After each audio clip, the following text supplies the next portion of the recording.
என் லைஃப்ல இந்த மாதிரி ஒரு பெயின்ஃபுல்லான ஒரு சுச்சுவேஷனை நான் ஃபேஸ் பண்ணதே கிடையாது. மனசு முழுக்க வலி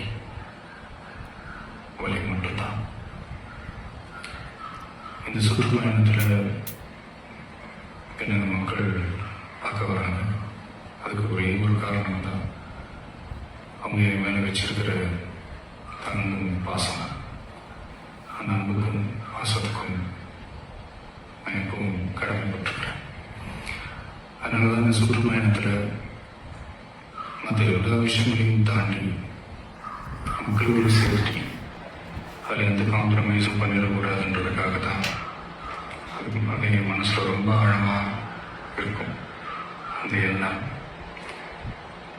அதனால தான் இந்த அரசியல் காரணங்கள் எல்லாத்தையும் தவிர்த்துட்டு ஒதுக்கி வச்சுட்டு மக்களோட சேஃப்டி மட்டும் மைண்டில் வச்சுக்கிட்டு அதுக்கான இடங்களை சூஸ் பண்ணுறது, அதுக்கான இடங்களை பார்த்து பர்மிஷன் கேட்கறது, போலீஸ் டிபார்ட்மெண்ட்டில் அதை ரிக்வெஸ்ட் பண்ணி கேட்போம்.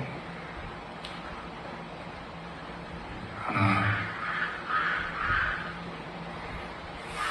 நடக்கக்கூடாதது நடந்துருச்சு.